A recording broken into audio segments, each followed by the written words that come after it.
Hi, this is Dr. Mercola. I've got some breaking news for you, if you haven't heard it already, that in the beginning of June of this year, a committee composed of scientists from 14 different countries working for the World Health Organization concluded that exposure to cell phone radiation is a possible carcinogen and classified into the 2B category.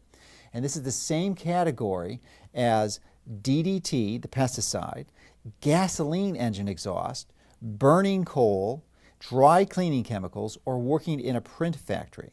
Now, this group did not do any specific new research. What they did was review the previously published evidence.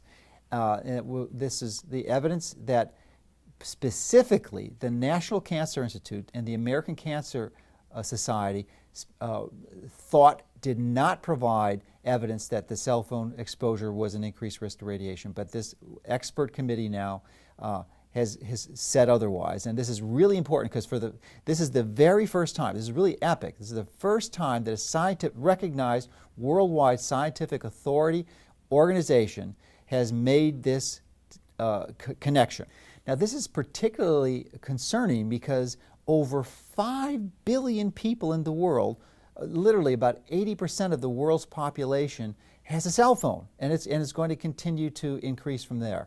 We know that many of the third world countries just skipped the infrastructure developing landlines and went straight to cell phones. So this is a relatively recent phenomenon. This has occurred over the last few years, and exposure to this type of radiation does not cause an immediate threat. In fact, the initial confusion about the connection to cancer seems to be related to the differences between ionizing radiation like X-rays, which clearly is associated with cancer increase, which cell phones do not do, because what the cell phones do is emit a radio frequency magnetic field which interacts with your own biological signaling system to cause this increase.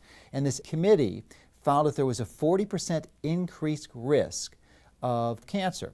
But there are other experts, and they believe that the evidence may double your risk for developing this cancer. So clearly it is an issue, and I think that the major take-home fact here that we need to be concerned about is to really protect your children. I mean, this is well recognized now as a possible risk to cancer. So the most vulnerable age group are going to be children, and more kids are using these cell phones. So you really need to put limits on, if you're a parent, to your children using these. And then for yourself or for your children, there are certain guidelines which we've reviewed, but let me review them for you here just to emphasize the importance of decreasing your exposure to this. All right, so what are the things you can do to protect you and your family from this cell phone radiation?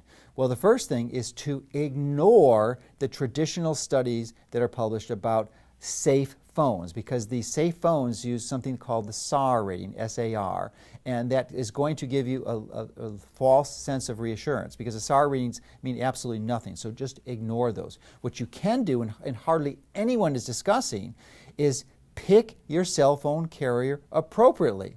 There are essentially two technologies that are used to distribute cell phone signals. One is CDMA and the other is GSM. Turns out GSM is far more dangerous to you because it emits 28 times more radiation than CDMA phones.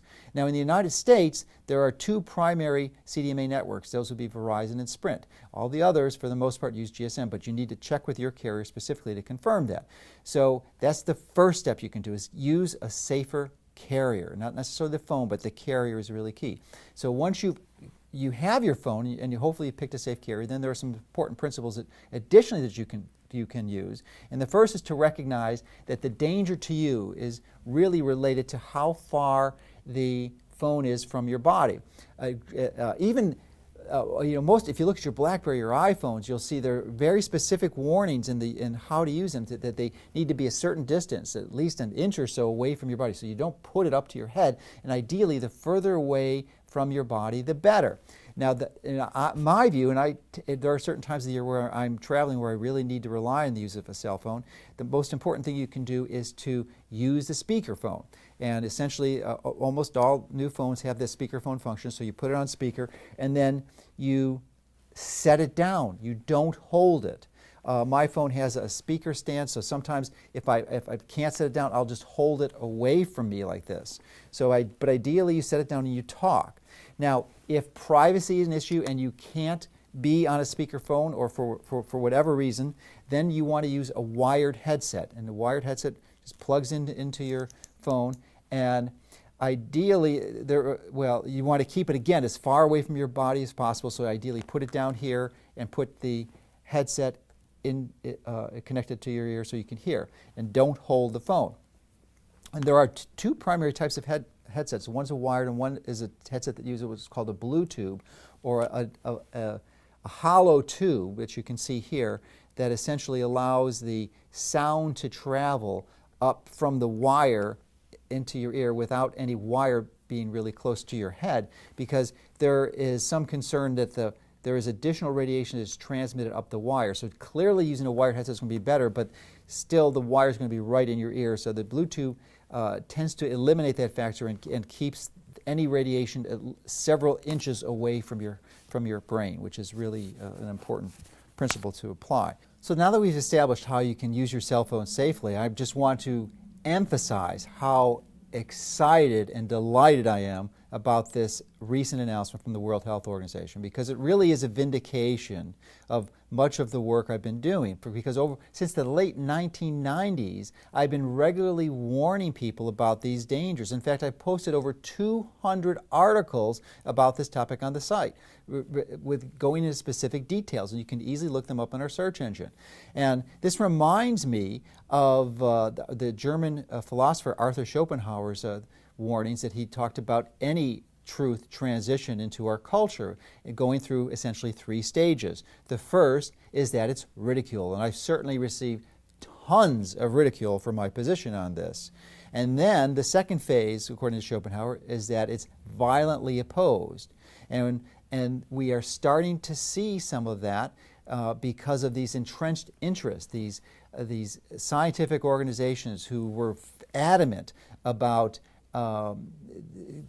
claiming the safety of this device that literally many teenagers and adolescents are spending 10, 12, 18 hours a day on, and they were just adamant about it being safe. So now we know differently. And then the third phase of this transition to truth is that it's widely adopted and widely accepted as self-evident. So this is the typical transition, and it's not just related to health, it's really related to any principles of truth, because truth is something that you really can't suppress for very while. It's essentially going to surface after a while, and it's exactly what we're seeing in so many areas. And I can